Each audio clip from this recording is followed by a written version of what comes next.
Welcome in, everybody, to Dream. I'm Chris Persianen here, as always, as Knicks Film School's draft expert. That's weird to say because I don't consider myself an expert, which is why I think I'm perfect for this role because I'm always learning. And you guys are always learning with me. That's what I like to think this show is. I like to think it's not me telling you guys stuff, it's me learning things along with you all. So, it's wonderful to be joined by everyone here tonight. And if you're listening afterwards, thank you for, tuning in anyway, even though you couldn't be here live. That's really cool of you. Um, Listen, I'm here to answer all types of questions today. I called GMAC very shortly after the lottery, the playback watch party we did. I said, Andrew, I know the Knicks, didn't get the pick. I still think people are going to have some questions about what these teams are going to do. We are an outlet for smart Knicks fans and smart basketball fans, and that means you guys want to know about more teams than the Knicks sometimes. So it is our off-season season of coverage here at KFS because there is no season where there is no content. Let me tell you that. And I think that it was a great time for a dream. So it's really nice to get to have you all here along with me. I just finished up my junior year of college. I just beat reported a baseball game for the first time yesterday. Sorry if you don't like the Mets and I flooded your Twitter with Mets tweets, but I'm having a good couple weeks recently. I'm not going to lie, y'all. So, again, I'm really happy you're here with me tonight. And let's talk some draft. Let's send in some questions. If you want to ask about a certain player and should the Knicks trade into the first round to take them, or what kind of player should the Knicks trade into the first round for, or should the Knicks trade into the first round? Ask me those questions. If you want to ask about a team that's not the Knicks, no matter where they are in the first round and who they should target, I'm here for it. If you want to talk about a lottery team, you want me to do a mock draft, if you want me to, whatever it is, I'm here for it. But I will say I will have a full mock draft coming out soon. So maybe ask about specific picks. But if you make me spoil the whole thing, I might be running low on tweet ideas. Anyway, APJP, the man making it happen behind the scenes, sending questions whenever you've got them. And until then, I will talk about the lottery results that we saw. Spurs, number one, Wemby, pretty cool, I think. France, cool connection with the San Antonio franchise. Lot going on there, thanks to Mr. Tony Parker. So yeah, I think that was a cool result for them. But we'll talk about the other teams as well. Dirty Dancer, what is going on? Cool to see you in the chat. Thank you for the comment. My prediction is the Knicks trade into the late first and take Pods. Brandon Podziemski. Who? This would be very interesting. Now, it would be in line with things the Knicks have done before. And by that, I mean taking a player who excelled at the NBA draft combine scrimmage and adding them to the Knicks. Quentin Grimes had a fantastic performance at the scrimmage, quickly shot the lights out in his 103s drill. And you just know the Knicks are watching these scrimmages. I can also tell you guys, little little sauces, little sauces moment. That Jalen Williams of Santa Clara was an absolute stud in the combine scrimmages last year. Darren Erman, Knicks assistant coach at the time, and still is, Quentin Grimes' pregame warm-up guy. Erman really liked Jalen Williams from what he saw in those scrimmages. And, Tibbs is always there watching as well. I was told that Darren Erman and Tom Thibodeau loved Jalen Williams after those scrimmages last year. So regardless of whether someone actually gets taken or not, the Knicks are a team that pays attention to these scrimmages, and they are a team that is not afraid to draft guys, if the scrimmages confirm what they were thinking about them, if it's someone like Grimes. So yeah, Brandon Podziemski would be really cool for the Knicks. Here's my caveat with this. If they do trade into the late first, which I do see happening, I don't think it would be for someone as small as Pods. I do think they would want a bigger 3-4 or 4-5, whatever it is, whether it's a long-term OB replacement, a literal OB replacement, or just a wing to develop off the bench. Maybe he doesn't play right away and then starts in the middle of the season. Whatever it is, whenever if someone gets hurt, they get in the rotation and they get to show their stuff. Yeah, that's what I could see happening, like a 3-4 or a 4-5 type of player. Pods, I want to say is like a 1-2-3, which is cool, but yeah, yeah. Underrated athlete, by the way. JD, any undrafted free agents you think the Knicks should look out for? Yeah, good question, man. The Knicks love the UDFAs. And it's a good question because say they don't make any trades, they're not gonna have a pick. So I do think that this is a good starting spot. I also think it's tough to answer this because we don't know who will get drafted or not. And also there are a lot of guys who are supposed to get drafted and then don't because they request not to be. And they're trying to like get on a team of their choice. But I would say undrafted free agents, if you want to talk about like just a couple names to go out there and look at, oh, what's this? Little Lakers starting lineup change. Okay. Interesting. So basically, sorry. Anyway, I do think that guys that might not get taken but are worth looking at for the Knicks. This is good because I have a couple guys off the top of my head that you know, I like. Um, I don't know about for the Knicks. Okay, Sanogo is one for sure. If you watched any Connecticut, they have Adama Sanogo. If he does not get drafted or if he's projected to go like in that 55, 52, 60, or what is it? The draft goes out to 58 this year. So yeah, if he's in like the 50 to 58 and he doesn't want to get drafted, he wants to go to a team like the Knicks. I think Sanogo could be cool. Um, Dayron Holmes out of Dayton. Shout out to Professionally Loud, my Dayton guy on Nick's Twitter. Dayron Holmes is someone I had the pleasure of seeing play live a couple times this year. He was really good. He looked really, really good.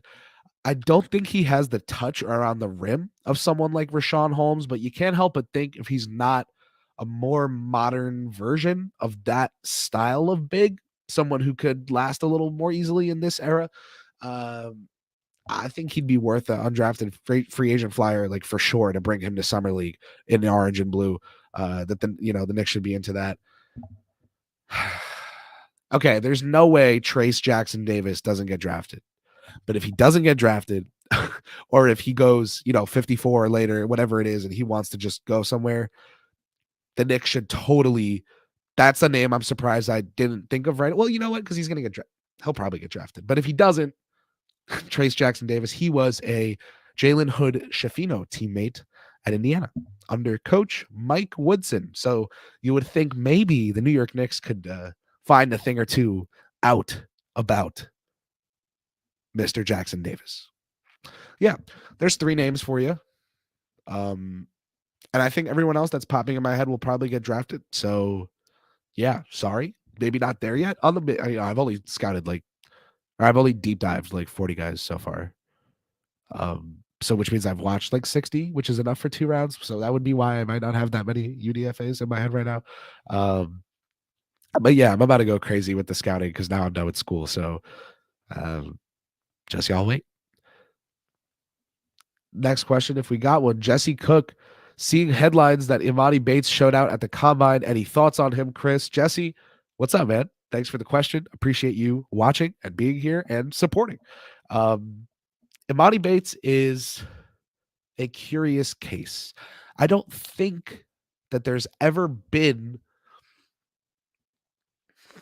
someone like him as a prospect ever before. And by that, I mean on the cover of Slam magazine at the age of 15 and then not a first round prospect. Like I I guess I gave it up there. I don't see him as a first round guy. He's a really cool, tough shot maker. And that's hard. But he's not 6'9" and jacked like Gigi Jackson. And I know Jackson has his own, whatever issues with whatever concerns people have about him, even like on and off the court. But he's so skilled that like you kind of have to bite in the first round, like you kind of have to type of thing. And Monty Bates just He showed you the tough buckets, but I don't think he showed you enough of the easy ones. You want to see guys get the easy buckets and be able to hit the tough ones. I don't think Amani Bates at Eastern Michigan even like scored enough easy buckets for me to be like, yeah, that's a guy who's going to get the ball in the NBA and be enabled to do things with it. That's a question I was asking about Franz Wagner. Like, would he be good enough to get pick and roll touches? And I decided on yes, which is why I had him top 10. But like Amani Bates, it's not even, I'm not there. I'm not there. Um, and you know what? It stinks and it's unfair to him that he was covered the way he was. Um, but that's just, I think the media is like learning how to deal with the social media era and its repercussions, the industrial revolution and its repercussions. Amani Bates. But yeah, no, I just think that that was unfair to him. But this is where we're at now. I would take a flyer on him in the late second round. No questions asked. No questions asked. He's there in the late second round. He's there as an undrafted free agent. Come on, come join the team. But in the early second round, when I can get guys that probably would have a top 22 to 28 grade on my board in a draft that's weak like next year's, I could have the 32nd pick, which would be like the 20th pick next year, and I could get a guy who fell. That's a reach to me. That's a reach to me. But yeah, thanks for the question, man. I hope that sufficed. Dirty Dancer, is losing Obi worth a late first in this draft? Cool question. For any NBA, not any other NBA team, sorry. For most other NBA teams, I would say no. And the reason is because I personally am really high on Obi Toppin. You guys hear XJ's arguments about him. I'm on Team XJ with that. I think Obi Toppin is a really smart passer. He's been getting more flexible. Johnny Bryant's been taking him to hot yoga. He's good. And as has been discussed, it's literally today on the putback with Ian Begley on SNY, like Obi took 60% of his shots from three this year. I asked Thibodeau this season about that. Thibodeau said, yeah, that's part of our plan to turn him into more of a perimeter player. We think that's his future in the league. I don't get why you draft a guy who was a pick and roll, pick and pop, and like transition and cutting monster in college, and you turn him into catch and shoot. Like, I don't get it. So I'm still really high on Obi. I think if he were on Sacramento or Indiana, the discourse about him would be like crazy. Like, I think it would be like John Collins a couple years ago discourse where people are like, oh, he'll be an all-star one day. And then like smart people are like, no, he won't be. But like the average person would think it because he just looks so good. And I do think the Knicks have put Obi in a really tough spot. But for the New York Knicks, this is where the second part of the discussion begins, which is why you've heard me shift my tone. For the New York Knicks, who are going to likely continue utilizing him in the manner they did this season, I would say yes, because you needed young talent coming up the pipeline anyway. You take a look at the rookie scale deals and the way they're formatted year to year, the Knicks could use a new rookie scale deal. And Obi, you get to reset the years on that. You can draft a Chris Murray, who would be able to play right away, I think. Yeah, it depends on what exactly you want to do, but I do think that for the New York Knicks specifically, trading Obi Toppin for a late first rounder would be a move that would look silly right away when Obi went and played great on another team. But in a couple years, when the Knicks go and acquire a star and then don't have to pay Toppin and quickly both, I think it would work out for them. But I'm also not ever someone who's going to sell losing a good player as a good thing. I just think that because of the way they're going to use him, because they wouldn't change their usage of him the way I would, then yeah, they should do that. So I would say yes, depending on your definition of late first. If it's like the 25th, 24th, 23rd pick, absolutely yeah. Absolutely yeah. For the New York Knicks specifically. Thanks for the question, Dirty Dancer. Luke, thank you for the super chat, man. Much appreciated. Much appreciated. Thank you. Thank you. Thank you. Do you see LaMelo running with Scoot making sense? Yeah. Yeah, man. I think I'm a big believer in positionless basketball. I think, like people are like, oh, well, who's going to be the one and who's going to be the two? Who cares? right? Who cares? You got an amazing high IQ passer in LaMelo Ball who reads the floor like not many other players do. And you got a crazy floor general athlete in Scoot Henderson. Like, how is having both of those guys going to be a bad thing? I think that I could see it working really well, actually. I don't know if Charlotte will go there. Um, but I do know that if they did, I would be in support of it. I would not say they should have taken someone else. Um, they need to really get going. They need to get something going. It feels like if I ran Charlotte, I wouldn't extend LaMelo Ball to the max deal because they're not ready for that. They're not.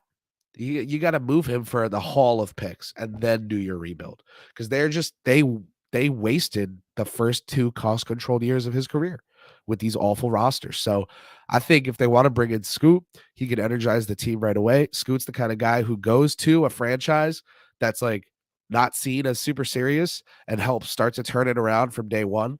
I don't think the culture in Charlotte, which we know is not fantastic, would overrun Scoot's work ethic.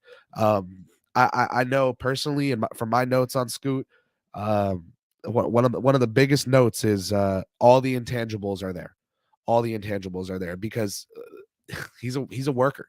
He's a worker. So absolutely, Luke, I can see that making sense, and I can see that going well for the Hornets if that's the investment they decide to make and build their future around. Thank you again for the super chat and for the question. Much appreciated, man. Robert Cross, the boss. Welcome to the show. Welcome to Dream. It's nice to see you, sir. Congratulations. I don't know if I ever did congratulate you on the playoffs making your prophecy come true. Your question, let's get to it. This is for the only young upstart. Thank you, sir. Do you see the Knicks trading into the first round of this draft? Here's how I would answer this question. Let's go to Claudio's Casino. Let's go to Claudio's Casino, right? If you gave me the Knicks to make a first round pick in the draft, no at minus 140, yes at plus 135, meaning $100 wager would profit $135 and leave you with $235, I would advise you to take the yes bet. Because if there's going to be a hook, there's going to be a little juice, a little dip on the chip, and there's a little incentive for you to make that bet, I would do it. And the reason is because I think we're looking at about a 40 to 35% chance that they do. And the reason I say under 50, or the reason I say a low number like that, is just about how much, as Sean with the W always says, this front office values value, and they're not going to rob themselves trying to move up, right? So if they trade into this draft, but they trade and get the 31st pick or the 32nd pick with a really competitive offer that people think was not worth it, I can promise you that it's for a guy that they had with the first round grade on their board. They're basically just using a bunch of second rounders to get a first round pick. And here's the rationale, Robert, and everyone else listening, for why I do kind of have this lean towards yes. Take a look at the Knicks draft capital next year and even the year after. Even though, yes, they traded 6 second round picks to dump the vets. They traded 1 second round pick to the NBA's front office for Jalen Brunson. I do think that they still have. Jeremy Cohen told me it's 5 picks that project to be top 40 next year or in the next 2 years. The New York Knicks, they're going to make 5 picks. They're not going to make 4 picks. They're not going to make 3 picks in 1 year. Hell, they might not even make 2 picks in 1 year here, but definitely not 5. And so if they're not even going to make 3 picks, I could see them taking one of those firsts they have from next year that they think might be a really late pick, or even like 3 of the seconds that they project to be in the 30 to 40 range, and turning that into a super late first rounder or a super early second rounder. Obviously, they wouldn't trade a first for a second, but I just think that this is the draft class to trade into the front of the second round. This is the draft class. And you know what? You should do it in the back of the first. Do it in the back of the first so you get the extra year of team control. Because I'm telling you, Robert, I've got on my big board in my top 8, I've got 8 guys that would go top 5 in any other draft. That's a spillover of 3, right?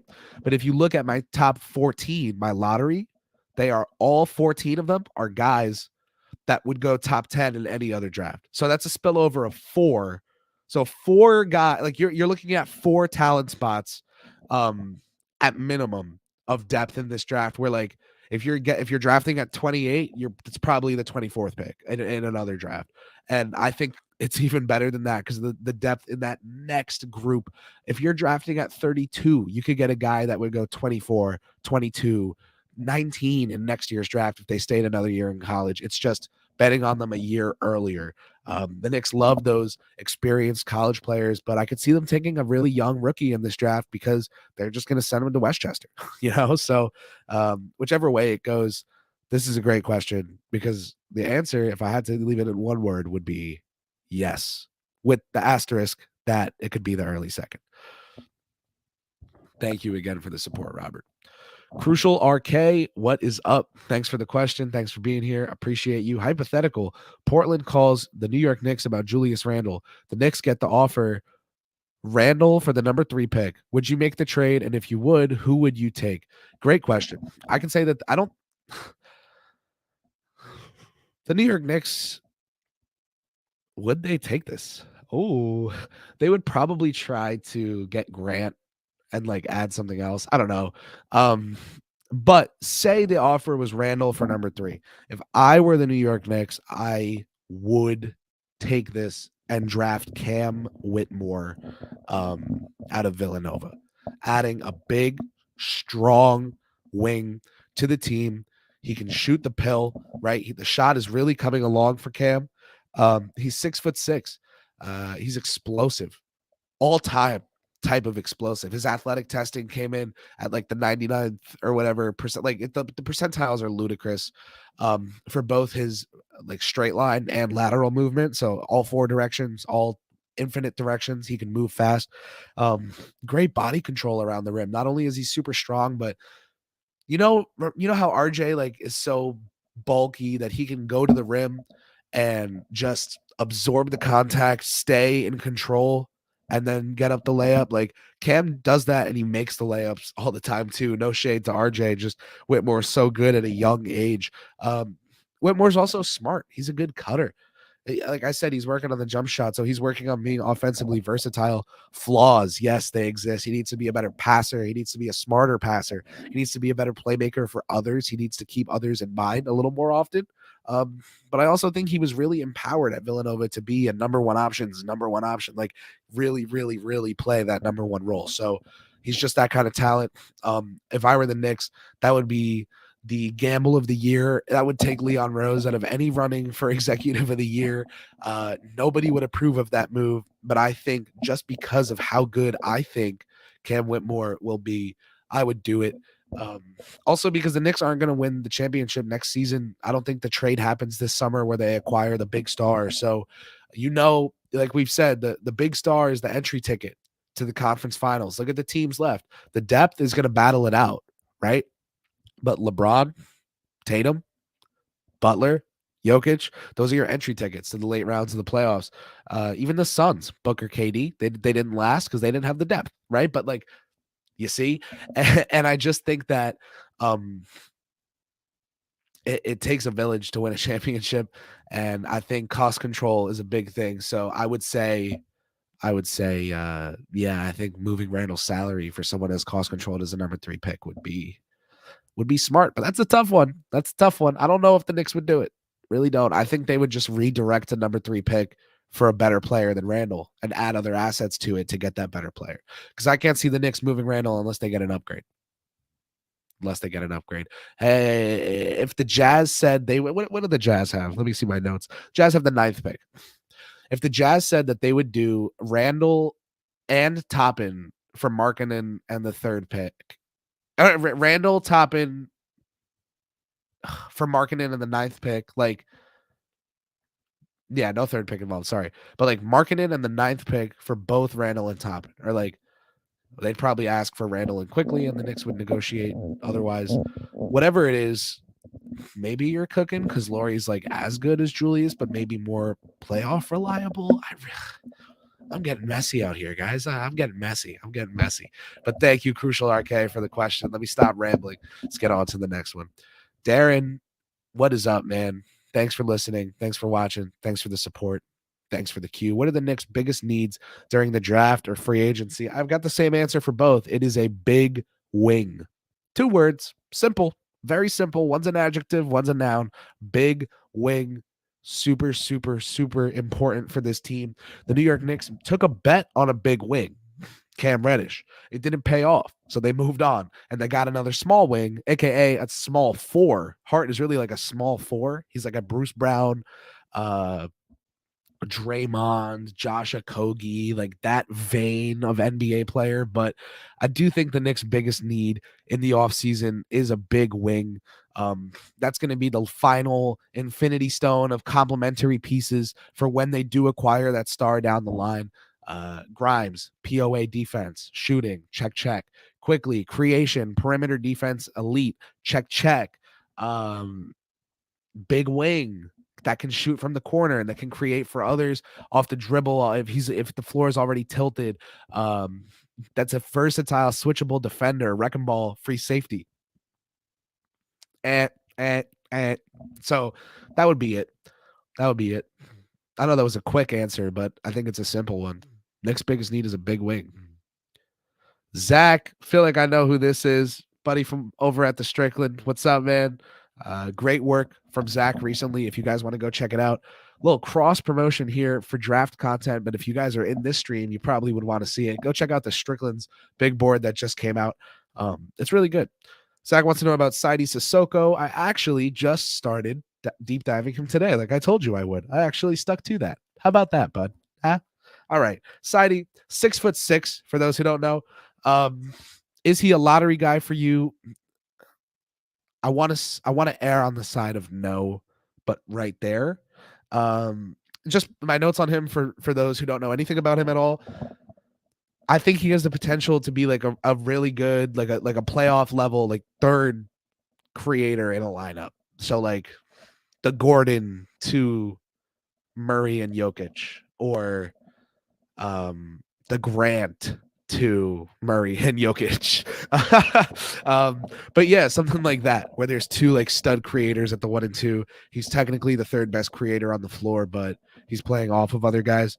He's like a do it all kind of guy. If his shot's coming along, but if his shot doesn't come along, he actually, that vein of guy I was just talking about, the Okogie, Hart, Draymond, like I think Saidi is in there. I think Sissoko, that's his flavor of NBA player. That guy's a cutter. He's a slasher. That guy plays hard as hell. that guy plays with a jetpack up his butt, bro. Like that guy is insane. I think that he has, just from what I've seen from his defensive play, everything it takes to be good in the NBA. He has the want, the insane, the insatiable need and want to be good in the NBA. So yeah, I would say Saidi is a top 20 guy for me as of right now, but he might be like 21, 19. I don't know. It's tough. But again, that's a lottery caliber guy in this draft class. I would take Saidi in the lottery next year, probably, if he were there. But this year, probably a little later than that. So yeah, but yeah, good question. Thank you for it. He's good.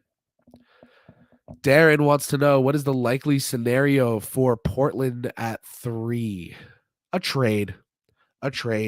You would think the pick would be, I don't think they would go Jarris Walker. Definitely not Taylor Hendricks. If they stayed at 3, you would think the pick would be Brandon Miller. They just drafted Shaedon Sharpe last year. I feel like they were trying to trade that pick. And then we're like, no, guys, we totally wanted Shaedon the whole time, and we just didn't get a good enough offer for the pick. So yeah, he is part of their core, but Sharpe is going to be good. I don't think he's like a future star. But it's tough to project that, just 1 year into his career. But that's what we do here on Draft Class and Dream is we look at dozens of hours of film of someone's college career and try to tell people how the next 18 years of their life are going to go. So if I have to, I will. And I will say, I think Sharp is going to be good. I think Simons is already really good, but can be much better. A lot of low hanging fruit for him. Don't know if he wants to grab it. They've got to trade that pick at 3, and they're gonna get someone to play around Damian Lillard. And I think that is not a smart idea. If I ran Portland, I would trade Lillard for the biggest haul I could get. I'd host a bidding war. Orlando, get involved. Boston, I know Boston would want to get involved. I know they would. So get them involved. Do the Mavericks have picks in the future? Get them involved. They'll do anything for anyone. And then you draft Amen Thompson at 3. He's number 4 on my board, but I had Paolo number 2 on my board last year, and I said the Magic should take him over my number 1 prospect. I said it was really close between number 1 and number 2. And even though I bought Chet more long term, I thought Orlando really needed a go-to scoring guy. So if I were Portland at 3, I would trade Lillard. I would take my number 4 prospect in Amen Thompson because they'll need a new primary creator. Give that guy the keys from day one. Let him learn. Let Ant Simons be his off-ball guard. Let them go to work. Let Shaden be the 3. Let those guys go to work because I don't know if Portland wins a ring with Dame there. So, yeah. But the likely scenario would be that they trade it. That would be what would happen. Thank you, Darren. 7th Woods. Good shout. Good shout. I assume you're just looking for general notes and thoughts, in which case I will give them to you. For anyone that doesn't know, 7th Woods, North Carolina. But he was a transfer. He played for some other schools, South Carolina. And he went undrafted in the 2022 NBA draft. 24 years old at this point. So yeah, I don't know if he's someone who I honestly I don't even know what's up with him recently. Where is he at? Right. Do I gotta look him up? Something happened to him? Is that why you commented that? Hold on now. No, he was just a mixtape god.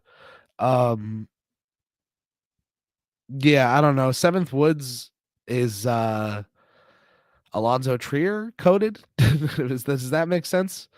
Talented, mixtape god, not an NBA guy. Maybe not. I don't know.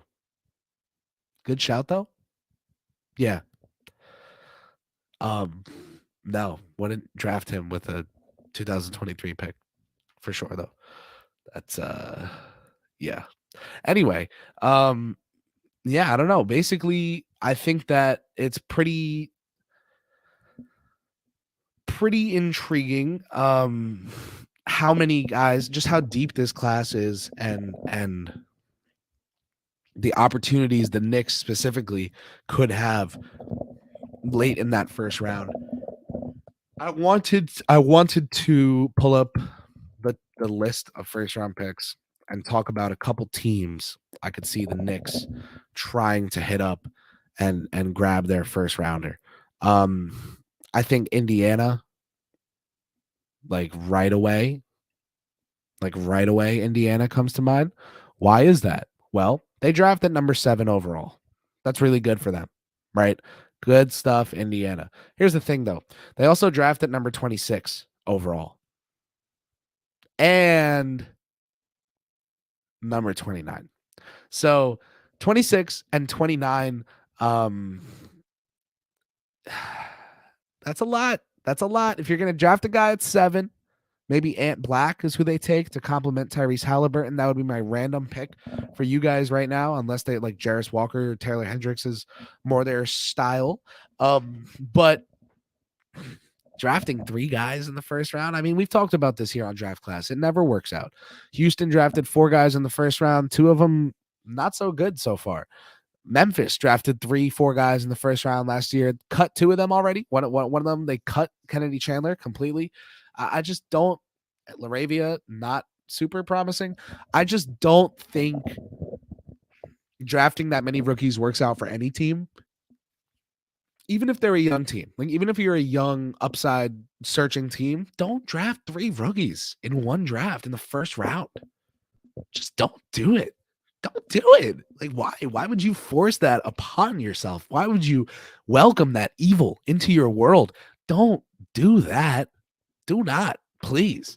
Uh, it, Rockets, Grizzlies, like, look at the recent case studies, man.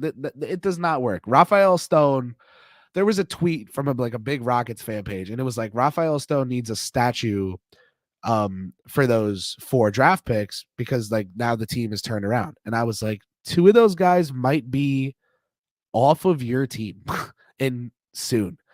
And yeah, I just think that don't do it. All right, APJP, more questions. If we've got them, let me know. Send them up. Akiva, what is up? What is up? Nice to see you on here. I do think that Rokas, I have watched him. Not a lot, but a little bit. Enough to comment. You guys know I don't like to comment on things I don't feel comfortable commenting on. I prefer to let you know I don't know and just shut up. No, I have watched enough Rokas to comment. I would say that when it comes to in this draft, it's really tough to say that he would be a first round pick because this draft is really deep. Next year's draft, like if this version of Rokas right now was in next year's draft, I could see him going first round. And I think last season, based on how he played, like after they took him in international play, he looked like a first round caliber guy. Even if he is not one in the league, just what he's done against the level of competition he is playing isn't.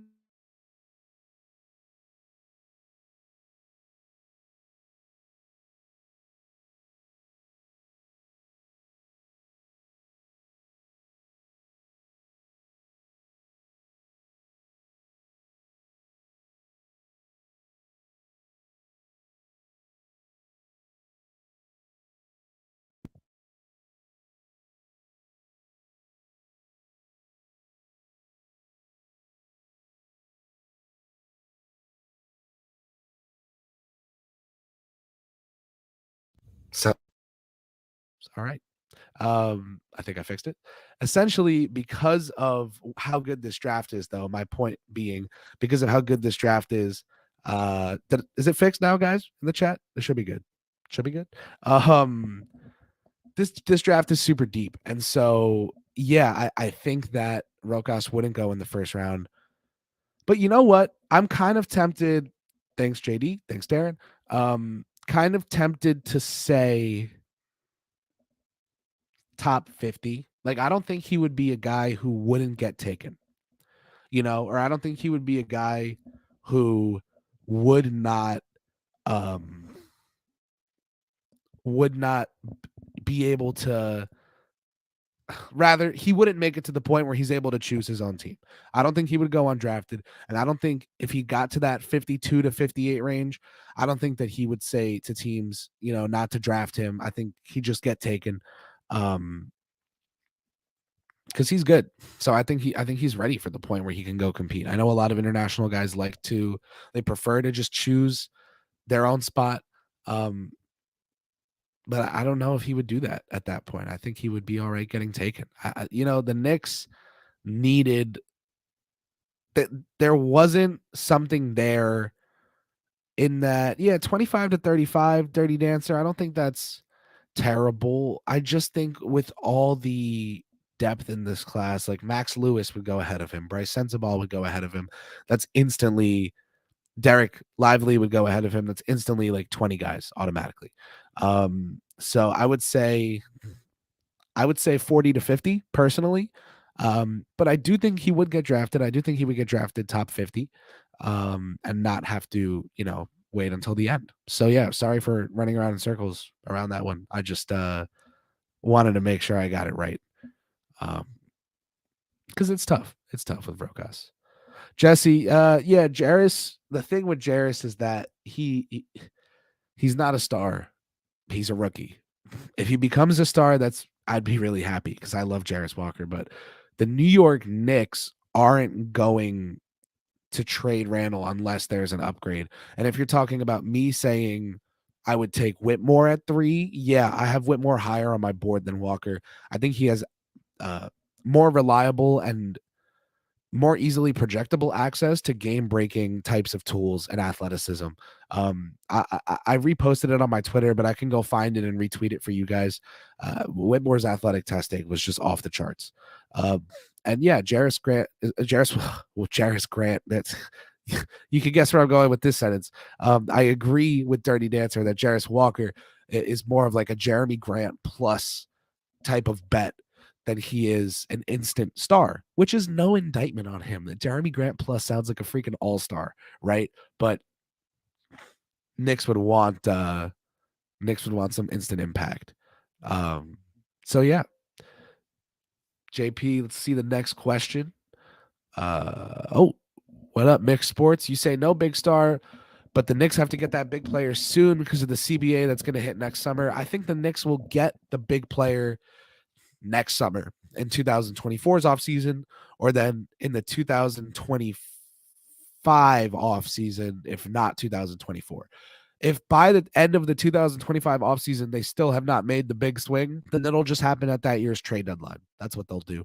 I think they'd just rather do it over the offseason and get to build the roster from day one, though. So that's why I would say 2024 or 2025 offseason, some big-time player will be acquired by the Knicks. Jeremy would know better than me, though. But yeah, that would be my bet. Darren, what do you think the Knicks should do with Evan? Good question. Trade him. If you can just get a team to absorb the rest of his deal, go ahead and just do that. He's basically an expiring because of the team option. So yeah, it's basically an expiring. Why not? Why wouldn't you want 1 year of Evan Fournier for basically free? All you have to do is pay him $20 million. Yeah, basically, I think they should try and move him. I don't think they should look to get much back. If not, then move him as part of a bigger package. Like if you're going to acquire someone that makes 23, 25 million a year and you're going to trade Quentin Grimes or Obi Toppin to do it, trade Fournier and Toppin. Because you have the salary. You have the room to do it. But remember, they have to re-sign Hart.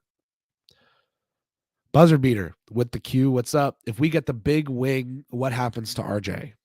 I think the big wing would come off the bench to start things off regardless. But yeah, I don't know if I can see Barrett being here long term, just because of the style of play he has. The Knicks like guys that are really good at certain things, and Barrett's pretty good at everything. But I think the Knicks prefer the talent specialized than overall in general. To that effect, I think it's why Randall does not get traded this offseason, because at the end of the day, he gave them a star caliber season in the regular season, all NBA caliber season, as he was selected third team all NBA. Second time in his career, he made an all NBA team as a Knick. And so, I think like Randall will be the salary in the big star trade. RJ will probably be moved, if not this summer, then the next summer, for assets or for a win now player that fills a need. Maybe the big wing himself. Maybe RJ gets moved for the big wing, whatever it is. Regardless of the big wing or not, I don't see RJ being too long for this New York team because they've so consistently targeted pull-up shooting. Now, I do think that Barrett should remain a Knick. I think if the Knicks were smart, they would keep him, and I do think they are smart. I don't mean to imply that they're not, but I think it would be one of the very few mistakes Leon Rose has made in his tenure if he did move off of RJ Barrett when he was just 22 years old, or even 23 next year. Thanks for the question, though, Buzzer Beater. Nadrak 2002. The athletic trade. Would you trade RJ, Fournier, and the Knicks 2024 first rounder? Oh, Detroit's? Yeah, Detroit's first rounder back For the Pistons 2023 first rounder, the 5th overall pick, James Wiseman and Bojan Bogdanovic. Well, I'll say right away that if I were to do that trade, I would trade Wiseman instantly. Literally, whoever would give up 3 second-round picks for him, sold. Bogdanovic, well, the Knicks, the Gobert Mitchell Jazz, pretty seamless fit. I think Bogdanovic would fit really well with Brunson and Randall.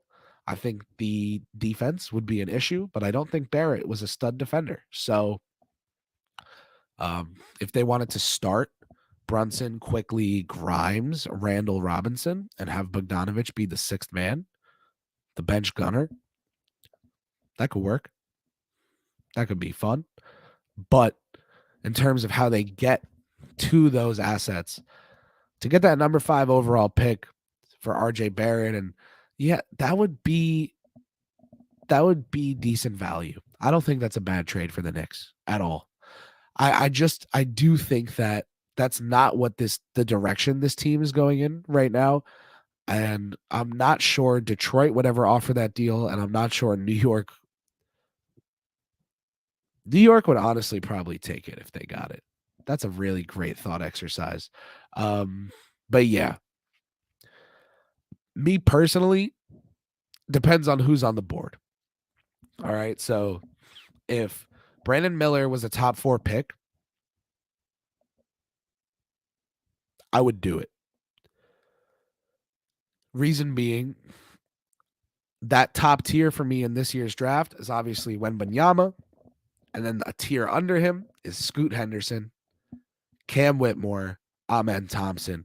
I think Scoot is the best prospect of the 3, but I don't have him a tier above the rest like I do with Wembanyama.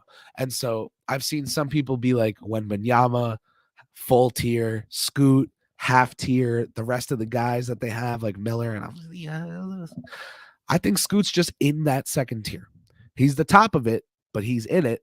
And if those two go 1 and 2, or if Wembanyama and Miller go 1 and 2, and then Henderson goes 3,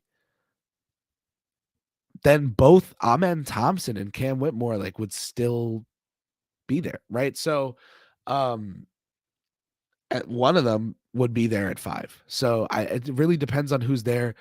If the first 5 picks in the draft are something like Wembanyama, Henderson, Amen Thompson, Whitmore, I wouldn't do it. I would do it for Thompson or Whitmore at that number 5 spot. So you would need Brandon Miller to get taken top 4. Thanks for the question, though. Good thought exercise. I thought that was a good article. Thanks for bringing it here. Menno F, what's up, Chris? Do you think? Well, what's up, yo? First of all, thanks for tuning in, and thanks for bringing some energy to your comment. How you doing? I hope everything's good with you and yours. Appreciate the support.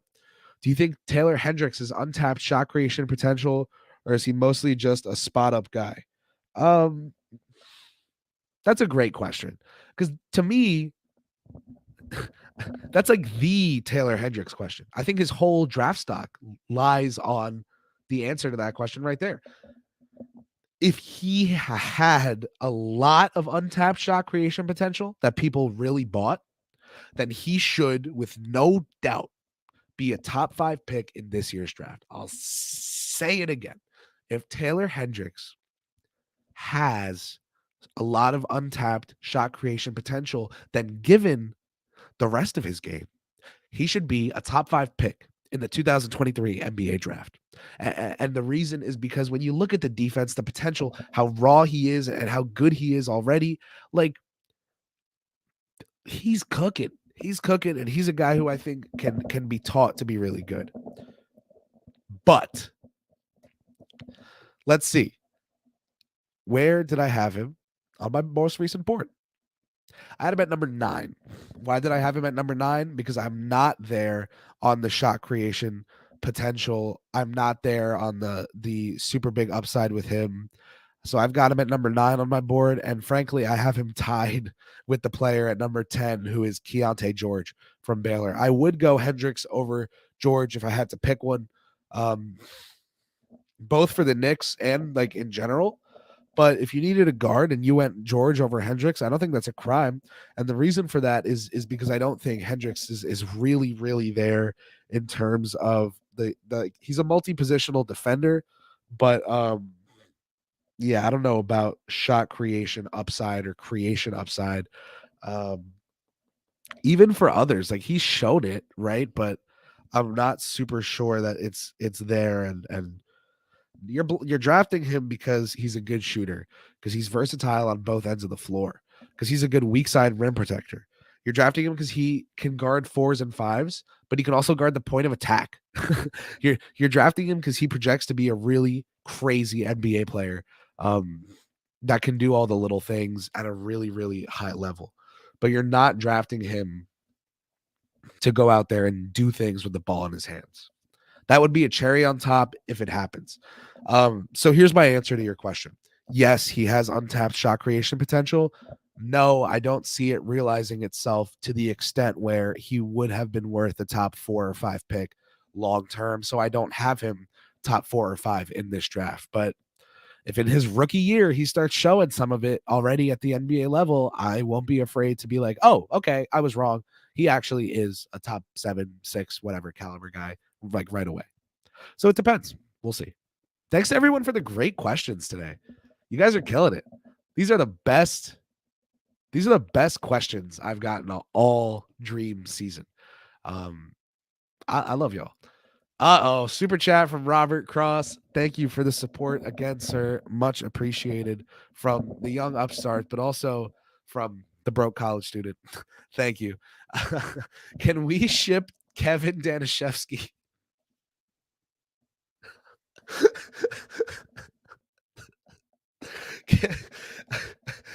I really do have to read this for our listeners who are watching the video.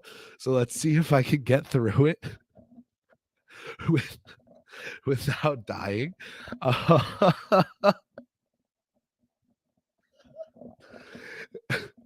Can we ship Kevin Danishevsky to the Brooklyn fan community for a future third rounder? You are the best, man. Oh my god. All right. For those who don't know, Sean with the W and I co-host a Spaces for KFS, and it's called KFS Study Hall. It's your place to come hang out, get your work done, have some coffee, sit with your dog, sit with your cat, sit with your kids, sit with your older brother, your parents, whatever it is. You say, hey, you're hanging out, just listening to Sean and I talk basketball. You come up on stage, you talk with us. And Robert Cross loves KFS Study Hall, so he's always there. But Kevin Danishevsky also loves KFS Study Hall, so he is always there. And Kevin, we love Kevin at KFS Study Hall. Why? Because KFS Study Hall is all about the listeners and all about the contributors. That's literally why we do the show. Like Sean and I are very aware that we could call each other for an hour a week and have a phone call where we talk Knicks. That's what a lot of these spaces out there are. It's people having a phone call where they talk Knicks. Like that's not what we do at all. We want to, it's literally about involving the callers. So Kevin is always calling up on stage. He's always dropping hot takes. He's always going off the ledge. He's always taking it too far. And we love him for it because he knows it and he knows how passionate he is. And he knows that it's because of his passion. Brooklyn is fresh out of third rounders, Robert, because they just got docked of all of them for saying that the Knicks didn't air the Jeremy Lin 38 at the Garden documentary. So sorry, trade is a no can do. Joe Tsai said he was airing 38 at the Garden at Barclays because the Knicks refused to air it. A couple media people reached out to him, were like, hey, the Knicks aired this movie for a week straight. Do you care to respond? And he was like, no. So they got docked of all their third round picks. Sorry, Robert. Brooklyn, no third round picks left. Got to keep Kevin over here on Manhattan Island, orange and blue, the tropical island of Manhattan. Yes, sir. Yeah, you're stuck with Kevin for now, Robert. But thank you for the super chats today, man. You're crazy. We love you. And Kevin, we love you too. Darren Hood. Chris, Knicks brass met with Andre Jackson of UConn at the Combine. Any thoughts on him? Yeah, I do have thoughts on him, and they're positive. That is someone who Knicks feed. He's a draft contributor for the Strickland. He really likes, so I want to shout him out, Justin. He's probably not listening to this, but that's all right. Give Knicks feed a shout out, and I just think that this kid has some potential. I don't think he's someone who like starts for a playoff team long term, but that can't be the bar, right? That can't be the bar. He's pretty cool. Let me give some let me do like a little bio for our listeners. Just so that people who don't know about him can know about him. Andre Jackson Jr. is a 6'6", pretty much in the NBA, I would say 2'3", 2'3". And he went to UConn. Born a couple months after me in 2002, so that's kind of weird to think about. Um, but yeah, definitely just I guess he's a two guard, but like calling him a raw two guard feels weird in a league like the NBA where in a small ball lineup he could play the three. Whatever. Anyway, this kid's a teammate. This kid's a teammate. That's one of my positive thoughts on him is he's always supporting his teammates. He's always on social media, posting about his teammates and their accomplishments. I think that's admirable. I think it shows that he has what it takes to not just be about himself. And that's a big thing with prospects. I also just think his game is nice. Like he very much seems like someone the Knicks would want to meet up with. You think about the guys they've drafted, and he fits the bill. So would they trade into the late first for him? Not sure. I could say that I see that guy being who they trade into the late first for, but maybe this clip ages like milk. But the early second, the 35th pick, the 40th pick even. Oh yeah. Oh yeah. Oh yeah. If it's like the 29th pick, okay. All right. I'll get it. But I also just think they've got enough 6'6" guys at this point with Grimes and Hart and Quickly and RJ. I would say that they probably don't first round him. But if another team does, they wouldn't want to trade and jump ahead of them. They'd just be like, oh, okay, we lost out on him. But yeah, no, there's clearly interest there, which is cool. Those are my thoughts. I watched Rokas because he played with James Najee. Yep. He isn't exciting, but we need his shooting. Yeah, listen, I would say if the Knicks just Quickly's got to keep getting better, and Grimes has got to keep getting better and get the ball in his hands and get to take shots. And I think the Knicks shooting is close to being somewhere that's a good spot. If RJ goes this offseason, they would bring in someone who could make open shots from the corner. If it's OG Anunoby, whoever it is, I feel like I could see OG Anunoby going to like Sacramento, though. So we'll see. Maybe Portland. Yeah, I'm going to say Sacramento or Portland for Anunoby. You can write that down. Go bet on it, whatever. But yeah, Rogas isn't traditionally exciting, but I think if you're a basketball fan, he's exciting. I think he's fun. I think he's crafty. He's smart making plays. He's a little overzealous making plays a lot of the time. He's not someone I would say is overly safe. I kind of like that.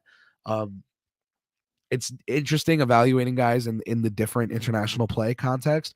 But I've watched some Rokas, like I said earlier, and he's cool. Not going to say I'm an expert on his full season of play, but yeah, I think that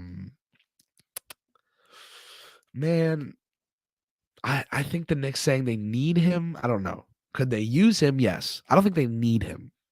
But that's me being weird about semantics. Dirty Dancer, I really appreciate you supporting the stream and commenting. Like, it means a lot. Thank you. APJP.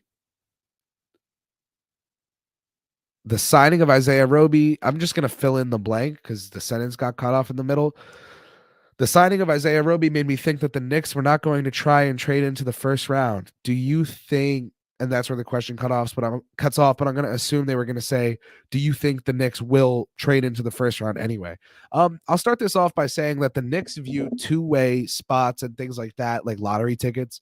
They're going to sign those guys to those spots, knowing they're never going to play in the actual, like on the actual NBA team. Oh, okay, I filled in the blank wrong. Thanks, APJP. Do you see any link between the two? No. Okay, so that was what I was going to answer first anyway. Cool. Awesome. I guessed right. Kind of still. What I was going to say was no, I don't see any link between the two because the Knicks use those spots like lottery tickets.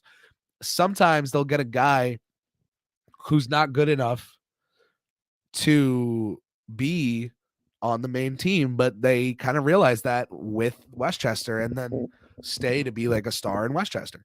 There are also guys who, maybe of an agent relationship, they want to get them paid, whatever it is. I do think that those spots are just kind of like business spots for the Knicks, which I think is really smart. If your coach is never going to use that much of the depth, where like your third stringers are already depth because they never play, then why not use those roster spots like that? I think maybe if the team makes a center trade like mid-season, then they would need to play Roby, but I don't know if I see that happening either. So yeah, I can't say that I would project anything like Roby playing, but will we see him in the summer league this summer? Probably. I would think so.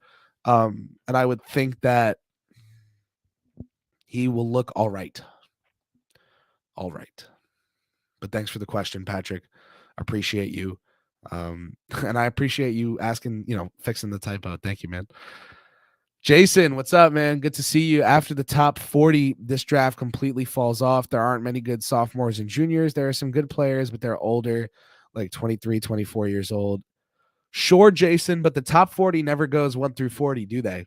The top 40 never goes 1 through 40, man. So I think this draft has 40 guys that are good prospects. Sure, there are going to be 3 of them left by the time it's the 57th pick, So whatever it is, I would say that there will be, how do I word this carefully? There will be like 5 guys who I think are absolutely worth second round picks that go undrafted. Also, there are 2 fewer picks than usual in this draft. So that means there's automatically going to be 2 guys that should have been drafted. Yeah, like I think 5 guys is fair to say. I think there's going to be at least 5 UDFAs that I think should have been drafted over guys that did get picked. And then maybe like 5 more that should have been drafted, but I understand why they weren't. I do agree with you, Jason, that like the strength of this class is not in the amount of late second rounder guys that it has. But guys are going to fall, and guys that you have in your top 28 are going to be there at 50. Happens to me every year, man. Happens to me every year, unless you play your board safe, in which case respect. But I like to play my boards risky. I like to really bite for my guys and be high on them, right? And I just think that that's not always reality. So yeah, I would say I think there will still be guys after 40, but I do get your point, and I like where you're coming from. APJP, if we've got another question or two, I'll rapid fire through them, send them up. But I know there's a playoff game on right now, and I wanted to wrap this up soon so y'all can get to that. Jason M, another question. What is up, man? Ben Shepard, aka Grimes 2.0. Uh-oh. Just killed it in the combine, just like Grimes did. Thoughts? Yeah, Ben Shepard, I think it's kind of funny because if you squint, you like, maybe it's just the hair, but like he kind of looks a little like QG, I want to say. Like if you gotta look like for 0.5 seconds and then look away, but like if they were both out there on the wing, that'd be kind of funny. He's 6'6". He's from Atlanta, went to Belmont, senior, and he balled out at this season. 19 points a game, 5.2 rebounds, and about 3 assists. Just looked that up so that I would not remember that incorrectly, because I would have said 2. I would have said 1.9 assists. Anyway, yeah, basically He's good, and I think 4-year guys that are just good are always underrated. Um, he's someone who, if he goes undrafted, I will be sitting there going, Jason Meredith was telling me about Ben Shepherd. He should have gotten taken in the second. But yeah, no, I think that I think he's a fine bet as a late second rounder, just because if you want to be good, you need players that can be good right away. So if you're a team like Milwaukee, I want to say I don't like the Denver fit. Maybe Boston, especially if they move off Brown, some depth at that position. Um, Let me throw one more out for you, Jason. Let me try to think of one more team. The Clippers. Depth for the Clippers. I think those are some spots that I would like for him. I don't think I'd like a spot like Dallas. I don't think I would like a spot like Denver for him. But yeah, he's cool. If you want, I can deep dive him and give you some real notes, but he's not on my 60-man short list, which I feel like is understandable. So yeah. But all right. Any more APJP? If not, oh, here it is. Who's the most surprising player you have a first round grade on?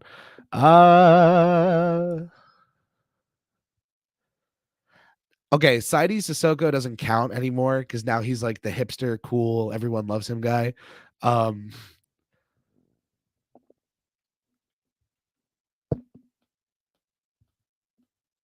I want to say Noah Clowney has fallen out of a lot of people's top 30.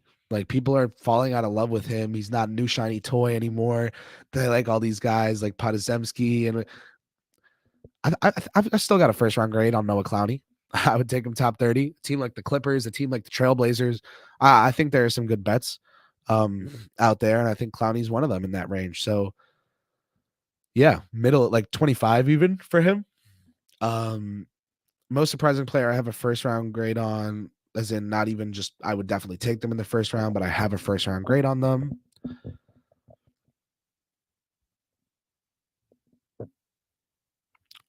I'm very close to saying Trace Jackson Davis, but I don't know if I'm there with him. I don't. And so I will not lie and tell you that I am, but I will evaluate further. All right. Uh-oh. Uh-oh. Uh-oh. The man himself, Sean, with a W, is in the house. Everybody, go follow Sean with the W on Twitter if you don't already. That is one of our casual Fridayers, one of my fellow study hallers, and overall, a really nice guy. Go support Sean. Sean with the super chat. Would Charlotte taking Miller be the definition of cute? Yes, Sean. Yes, it would. It would be them overthinking the fit between Henderson and Ball, because there's no way. And I was super all the discussions during this past like college and G League season of, oh, do you take Miller or Scoot number 2? I always thought that was blasphemy. You know, I have Miller like 7 or 6 on my board. He's really good. He's really cool. He's 20 years old. Draft him early, draft him top 10 and no later, draft him top 8 and no later. But if you told me that Wembanyama, Henderson, Whitmore, both Thompson twins, Cason Wallace and Taylor Hendricks and Jarris Walker all had better careers than him, and he had the 9th best career of the draft class, that makes him a really great player. That means you passed on 7 of those guys for him. So it's like, I just can't. I can't even support that. I can't even fake support it. If he starts playing well there, it's going to be awesome. And then like him and LaMelo will be good and fun. And then it'll be like no defense being played like by anyone ever at all. Mark Williams is going to be there in the paint, like passing out every play, trying to help on everyone. I just think that unless they keep PJ Washington around or would trade for Sohan, whatever, like they're going to need help if they have Ball and Miller. I think Ball and Henderson, and then you go get a big wing, go get a big couple 3-4. Holy, you're cooking, you're sizzling, right? But I think Miller over Henderson is like, yeah, the definition of cute. Perfectly said, man. APJP, anything else before we wrap up? Nope, that's it for KP. So that being said, I really want to thank everyone who came out today. If you didn't comment and you just viewed, hi, thanks for coming today. If you did leave a comment, if you did leave a question, especially if you left a super chat to fund tomorrow morning's noon coffee run, because my sleep schedule is all sorts of messed up. Thank you. I really appreciate you. Um, and thanks for being part of what I'm really proud to call like the best community out there. I know that's biased. I'm sure there's some wonderful community of people that like they just adopt kittens and save their lives and house them. Like they're better people than us, sure, right? But in my book, you guys are the best group of people I know, and I'm so proud to associate with you all, and I'm so proud to be able to say like, yeah, that's my Twitter buddy, and oh, we talk on Twitter Spaces, and oh, they're always in the YouTube. Like, I feel like I got a whole bunch of friends out there that just care about a lot of the same stuff as me, and I'm really grateful for you guys. So, really seriously, thank you to everyone who comes out. I love to note it every show because, you know, you never know if there's new people every show or whatever it is, but I love y'all. So thank you guys. You're the best. APJP behind the scenes. Thank you, brother, for everything you do to help this stream go so smooth. I hope everyone has a great night. Go enjoy some NBA playoffs action. We're in the Western Conference Finals, baby. See y'all soon.